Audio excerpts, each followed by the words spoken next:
Hey guys, what's up? What's going on? It's me, Eddie, back again with another episode of Eddie G's Comic Culture, brought to you guys by the one and only Black Apparel.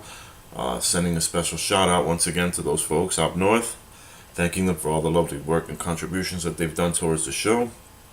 They've got an awesome website for you guys to check out. They got some pretty cool merchandise at www.blackapparelblk.com. And also giving a special shout out to my friends from Instagram, the Strictly Comedy Vault, who's always got some cool content regarding the Funko Pop figures, as well as him being an upcoming writer as well. So keep a lookout for his work, as well as Blu-ray Dan, who was not only also on Instagram, but he's also on YouTube as well. He's got his own channel with wonderful reviews regarding movies and on Blu-ray, both old and new. So make sure whenever you get the chance to check them out. Alright, so today's episode, I've been talking about it for quite some time and letting you guys know that it's about to happen. No, it's happening. Um, today's episode is gonna be it's gonna be a pretty much landmark episode for me because considering the stuff that's been going on today, we're just waiting patiently for the weather to go by. As you know, I'm located in Florida with the current hurricane situation going on. It's slated to hit our area sometime around after midnight, maybe 2 a.m. possibly. But with that being said, I wanted to make sure that I had this done and ready for you guys for quite some time. Uh, so today's episode, I wanted to discuss. I'm actually going to discuss. Excuse me. Let me rephrase that.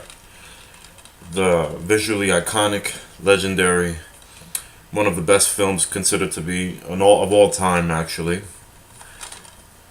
Blade Runner, the final cut on Blu-ray. I want you guys to get a good look at this cover. What a wonderful cover art this is. Absolutely stunning. Absolutely. Takes it back almost to this was a lot of the type of artwork that was used in 80s on 80s films and posters. So it's pretty awesome. The way they have the character sketched onto the cover is unbelievable. But as it's fitting enough to make this video, honestly, so because of the simple fact that we do have Blade Runner 2049 less than a month away. I believe its release date is October 6th. That movie I have been anticipating for quite some time. Um, Now, starting off, this film was a book by an author by the name of Philip K. Dick. It's the original title of the book is called "Do Androids Dream of Electric Sheep?" I actually have the book. It's somewhere it's stocked up somewhere, packed in my room somewhere. Since I came from Illinois, honestly, and in all honesty, I haven't been able to get it out. It's not that long of a book, honestly. But very good nonetheless. It's very great science fiction, honestly. And one of the things I wanted to read, the interest towards Blade Runner. I was always a Harrison Ford fan growing up. I was always big on Indiana Jones, and then of course there was Star Wars. Him being Han Solo. I was um, I was a huge fan of Harrison Ford for quite some time. Still am, honestly, and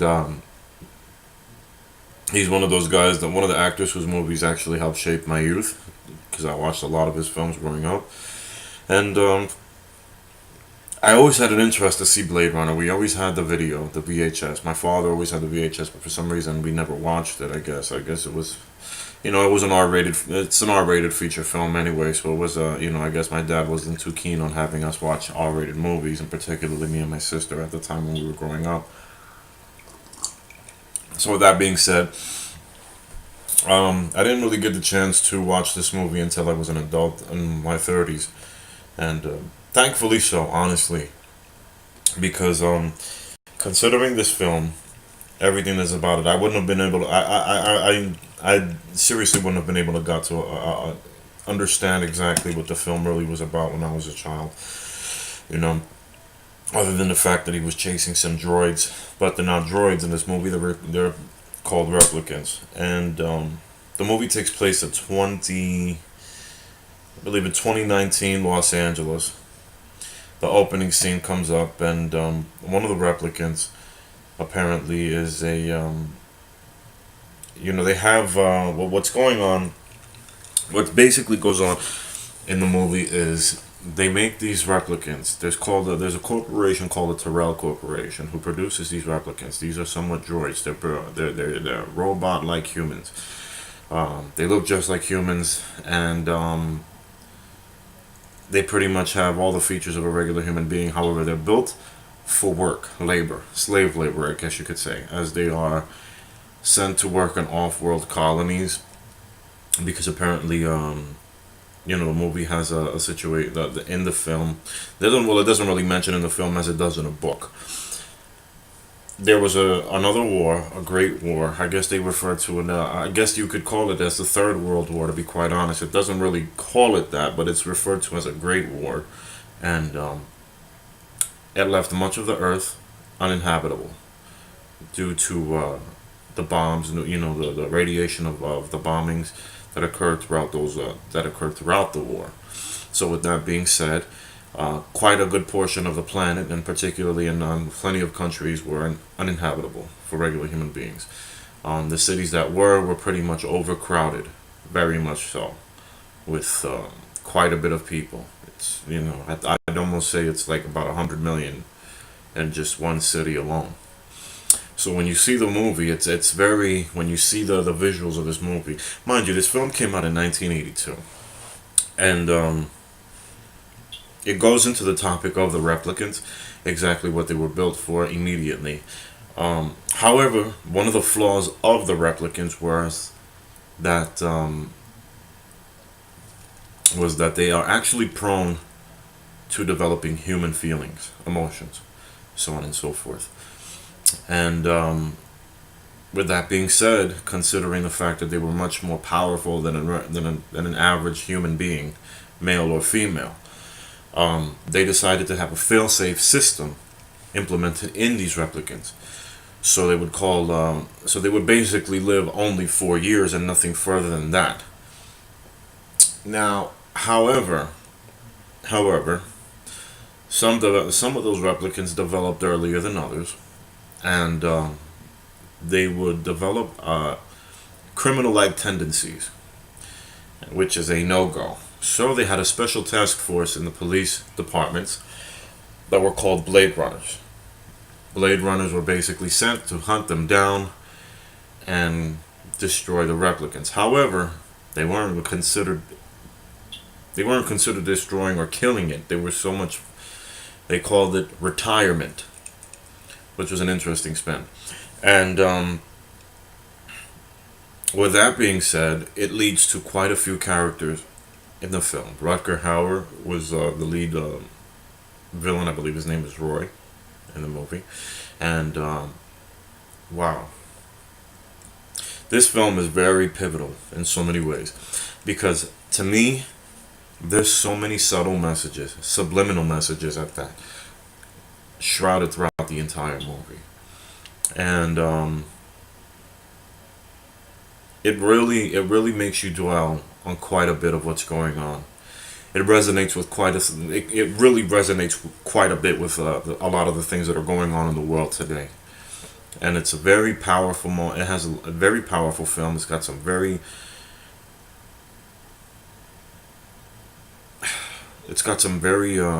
serious moments that really makes you not just doesn't really tug at your heartstrings so much as it makes you think. And with that being said, it's when it was first released, it was quite a bit. It received quite a bit of mixed reviews. Not a lot of people really liked it. There were so many cuts. First off, about this movie, there's been so many cuts of this film that so many versions have been released throughout the years that it's been crazy enough to say the least to see what was exactly the actual cut that should have been made. Finally, they came out with a final cut, and it blew everything away. But prior to that, the film actually made so much of a splash that it's actually been preserved by the National by one of the National Film Institutes as one of the great, so it's so no matter what, the original copy can always, the film can live on, which is very interesting, quite a bit. But man, what a hell of a movie. Between Harrison Ford, you get to see Edward James Olmos, Sean Young, who also does a fantastic job. She's a replicant as well, and she plays the love interest for Harrison Ford in a sense. And it's a very difficult relationship to say so the least. So excuse me, to say for the to say the least actually, because the way it draws out is pretty insane. She tries to convince him she tries to convince Deckard, who happens to be the main character played by Harrison Ford, and her name is Rachel in the film. She's a replicant, and she tries to convince him, which is one of the most powerful scenes in the movie, and about how she's a real person and she's not a droid or anything of that. She's not a droid, and then finally Deckard goes ahead and explains to her exactly why that's not true. Because he has the Blade Runners are capable of the Blade Runners. They have a way of actually locating the replicants, I guess you could say, so to speak. So the Blade Runners actually have a way of coordinating these exams called the Void Comp test. And they basically ask a series of questions that's supposed to elicit a response of emotional response from these replicants to see whether or not to decipher whether or not they are human or replicants. So with that being said, and early on in the film, Deckard manages to find he files a void comp test against Rachel, who happens to be somewhat the latest version, the latest model, so to speak, of replicants. I believe she was the Nexus 6, if I'm not mistaken. But she obviously she obviously fails the test, and she knows herself that she does fail. And but Deckard doesn't give her any full confirmation up until later on in the film when she meets up with him at his apartment, and she has a series of photos that she shows him that he goes over, and basically tries to tell her tries to tell her story across, get her point across that she's a real human being. Now it's amazing. This scene in particularly so is very much incredible. The impact is unreal because of the simple fact of how Deckard breaks it down to her. He tells her basically, he goes through all of the memories that she has in her mind, just like that. And then proceeds to tell her that those were memory implants. They were placed somewhere. They were her creator's niece's memories. They were created and then placed into her. They were down. Placed into her mind to give her that belief that she was a regular human being. So with that being said, she starts to cry. So this is how you know that replicants can elicit emotions. They can display these emotions towards people, and it was very much easy for them to go ahead and hide amongst a crowd of normal people. And considering how overly crowded the city of Los Angeles is at that time, mind you, like I said, it's 2019 that the movie takes place. No, excuse me, it's 2020. The book takes place in 2019. Those are the only two differences, realistically speaking, is that the book takes place in 2019 and the movie takes place in 2020. And the movie takes place also in Los Angeles, while the book is San Francisco. So with that being said, um, with the other four replicants, one is actually on the hunt for murder. One is wanted actually for murder, and you know the end result is they go. There's a group of them. There's actually a group of them who end up getting together. One is if I'm not mistaken, I think Daryl Hannah. Yeah. So exactly, that's Daryl. Daryl Hannah's one of them. She's one of the replicants who managed to escape the off-world colony. That's also is also being hunted down. Roy is also one of the other replicants, played by Rutger Hauer, as I mentioned earlier. So it starts off with Roy, Pris, and Leon, actually, that are also that have escaped the off-world colonies. Leon apparently murders one of the. He's actually wanted for murder from the very beginning of the movie.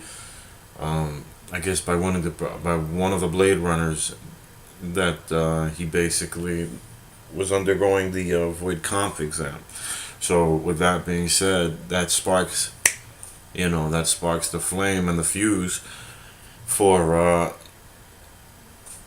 the police department to contact Deckard to go on assignment. Deckard refuses because he doesn't want to get involved for some reason, and unfortunately, his superior tells him that's not the case. He has no choice. He has no option whatsoever. He has to go ahead and, you know, take the case no matter what, or else suffer some consequences. So he does, and within the process, he finds these individuals, and one of the individuals he manages to kill, Zora, who was working as an exotic dancer in one of the seedy bars downtown in Los Angeles in the film. Now, one of the main things I do want to get involved with in this movie, in regards to it, is the simple fact of this movie was released in 1982. So I'm assuming the production came around 1981. What 19, possibly as early as 1980, the film started production, and I have to tell you, this is one of the most visually stunning movies I've ever seen in my entire life. And I mean that from the very bottom of my heart. This film is 35 years old. And it still stands the test of time till today. Till this very day, it does. It is one of the most visually stunning pieces I've ever seen in my entire life. From the sets, from the scenes where they get into the hover cars and they're going through the city of downtown Los Angeles, the holograms on the side of the skyscrapers. It is absolutely unbelievable what they have done for the time period that this film was made in. Actually, it was unreal. I think it almost got to the. I would go as far as saying that it's possibly contending. I think it would. I think it looked better than some of the stuff that Star Wars were. Than some of Star Wars, than Empire Strikes Back. Even Return of the Jedi. I think it bests those movies as well. That are, even though for their age, and they still stand the test of time, of course. But however, the visual effects of the film, I think it blows that out of the park, man. Because what they managed to do, what Ridley Scott managed to do with this movie back then was unbelievable. And if you guys haven't seen it, definitely make sure you check it out. I would say start off with the final cut first, and then watch the original. The original I haven't seen in a long time. I've been looking for it again. I saw it once online. I streamed it once online years ago, and it was a little difficult for me to get used to it, considering the fact that in that version there's Harrison Ford's character Deckard provides a narrative throughout the entire movie, so it's almost like a detective noir. It is a detective noir story, honestly speaking, but it gives it that more that oomph, for that feeling for it, So as he's narrating the entire film, what's going on and how he's feeling, it's also the end result of the film. The end scene is also very different.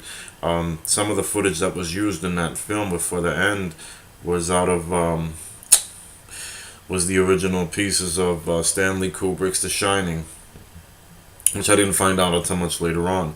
The final cut actually shows exactly what goes on, and it's an absolutely amazing piece. And it creates some of the atmosphere is, even though it is as ominous as it is, the atmosphere is in that movie, man.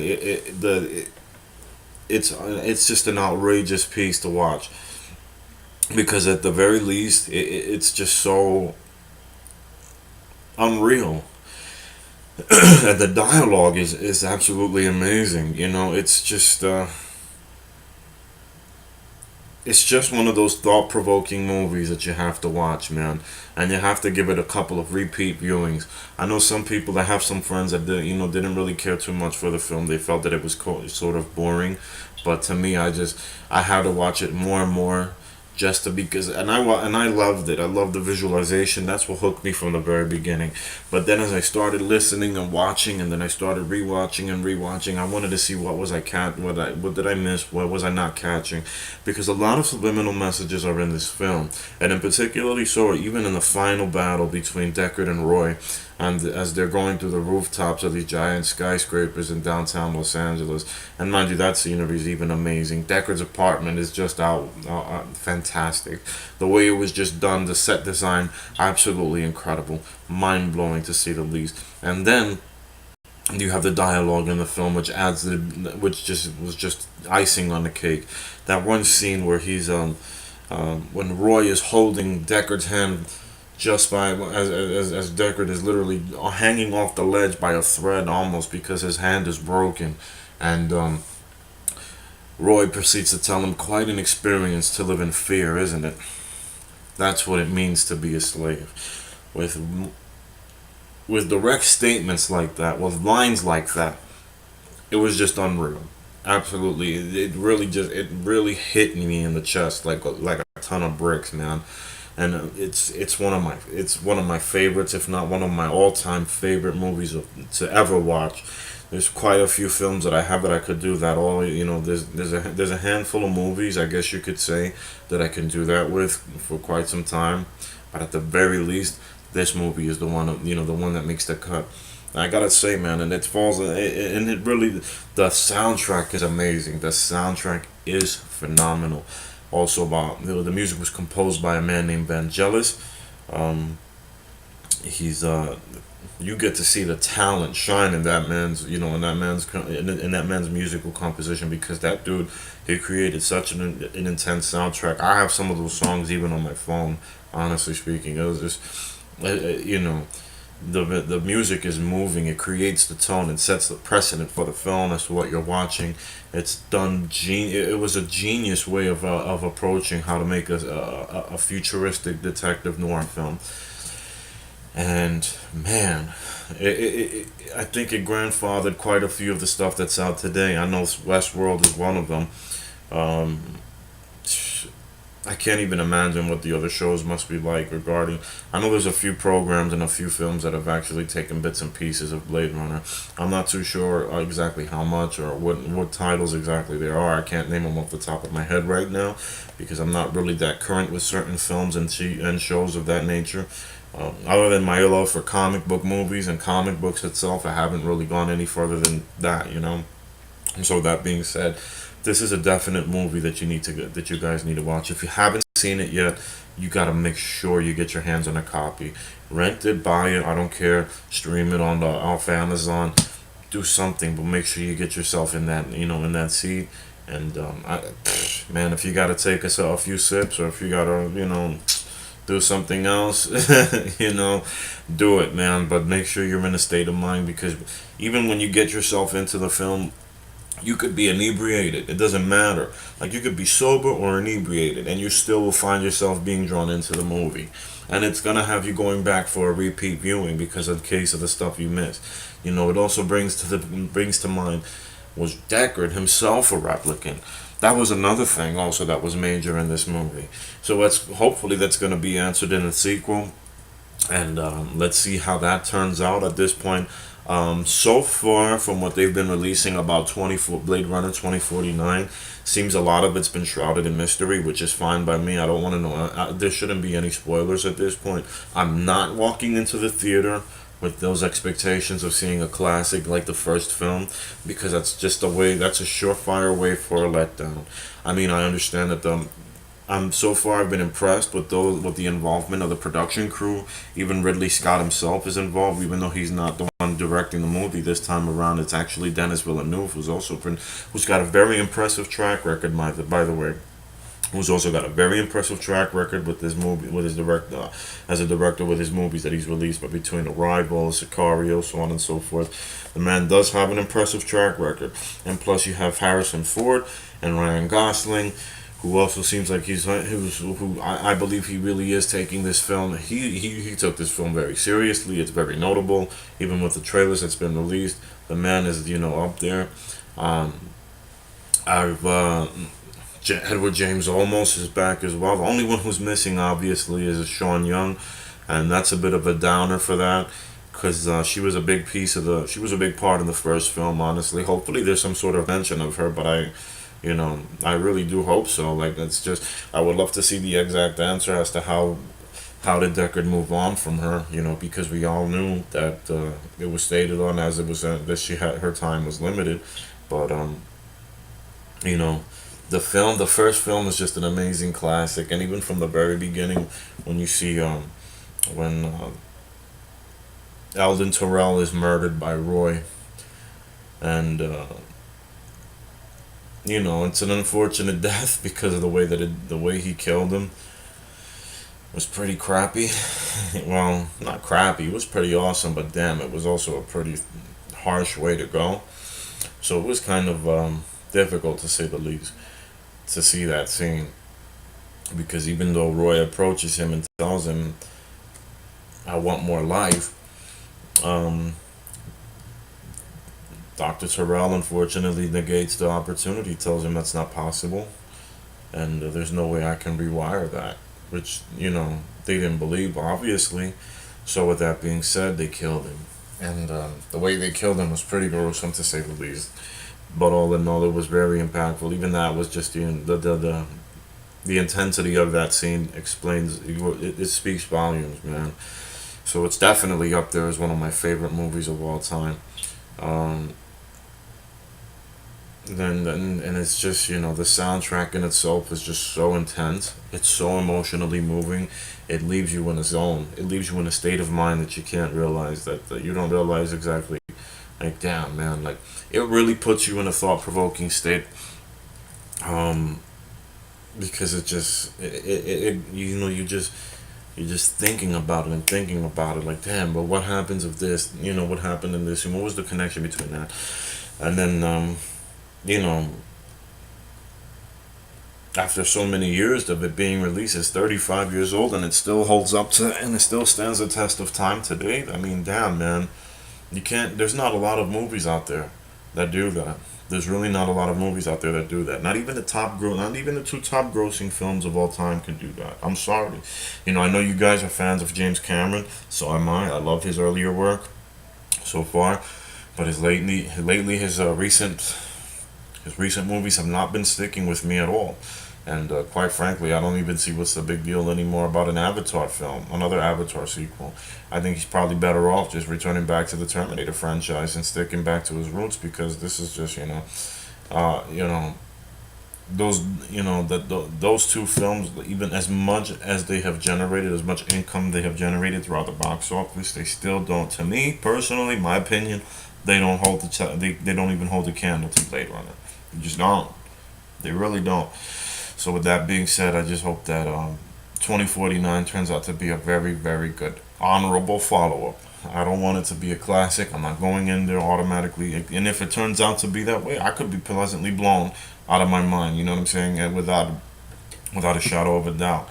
And God knows that I would definitely that'll be a pleasant surprise for me. If I go in there and I walk out and automatically find that it's a classic itself, then that movie surpassed my expectations, which is excellent to me, by all means necessary, because it's such a good, it's a hard movie to follow up. It's a hard film to follow up, and even people are cautiously optimistic, but with good reason. And I understand that, because I've been the same exact way. So far, the teaser trailer, everything that's about this movie that's been coming up to see with the sequel has been shrouded in mystery.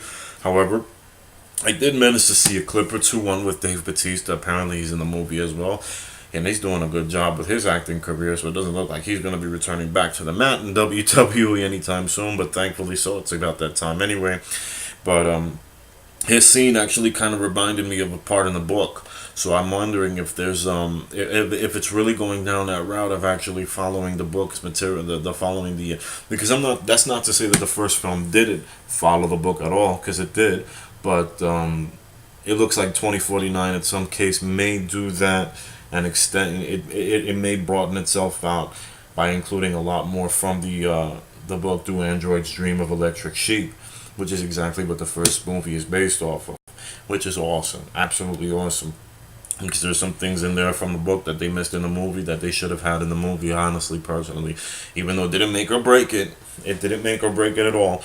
But it would have been pretty dope to see some of the stuff that was mentioned in the book, that was in the book, in the film, in the first film. So hopefully they get to expand that, and if this guy Dennis Villeneuve, excuse me, manages to incorporate that successfully into the sequel, even better. So you know, and plus the music, that's another the original, the score for the film is also going to be a big thing for me.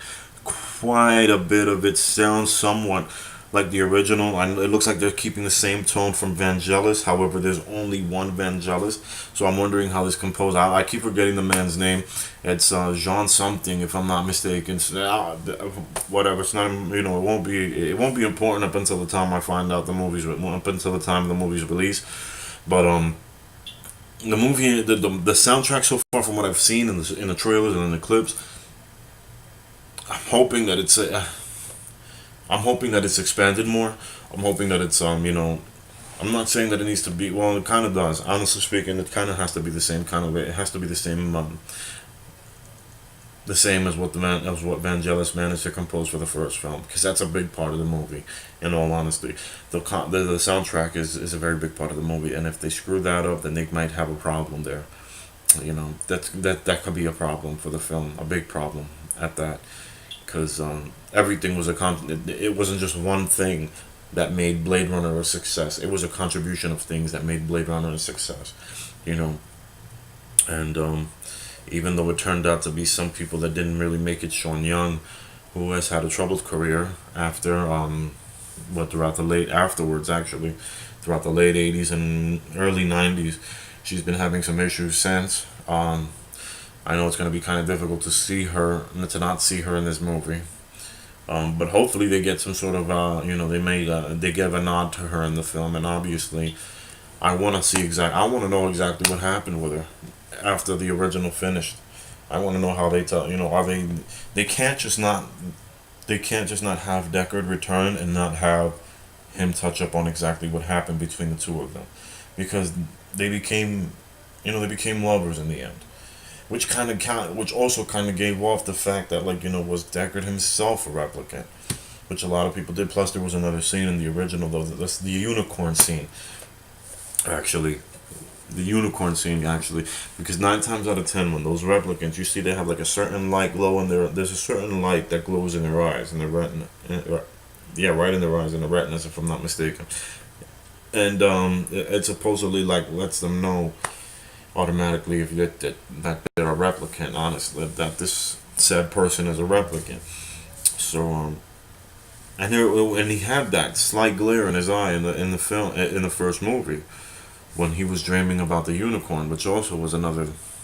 I don't want to give too much. I know I already threw out so many spoilers. I'm sorry, guys, but I love this movie so much, and I've been waiting for so long just to talk about it with you guys. But it's definitely, you guys got to check it out. I know some of you guys are gonna come out of this and, man, that movie was boring as hell. And some of you guys may actually come out and just say, wow, that movie was really something else. And I'm looking forward to both reactions from you guys. So with that being said, hopefully 2049 delivers. It's less than a month away, October the 6th. I am gonna see that. It's gonna be that'll be my own personal birthday gift to me, and I'm definitely going IMAX with it, no matter what. And I'm hoping that it lives up to the original. Not that it lives up to the original. I'm not going in there with those expectations. I just want it to be a good follow-up. As long as it's an honorable and good follow-up. If it turns out to be a great film, even better. If it turns out to be a classic when I walk out of the theater, then my mind has been blown, and they've done the impossible. They made the sequel a sequel that's surpasses, that's either surpasses or is equal in quality as the original. So, with that being said, I'm going to close this episode out, and I'm going to give a lot of thanks to you guys. Thank you for writing out from the very beginning. If any of you guys have seen the movie, please, let's have a discussion about it in the comments section. Tell me what was your favorite scene, what was your favorite, who was your favorite character out of all. What are you guys looking forward to for the sequel? Um, what was your favorite visualization in the movie? What was your, what grabbed you the most about Blade Runner that you guys love so much? And if you didn't like it, then let me know exactly why didn't you like it? What was the turning point? What didn't what drew you, what turned you away from it? So with that being said, I'd like to thank you guys all once again for writing out, sending lots of love to you cats out there. Hopefully you guys, if you're in the Florida area, stay safe. And we'll be seeing you sometime next week. Thank you once again. God bless and take it easy.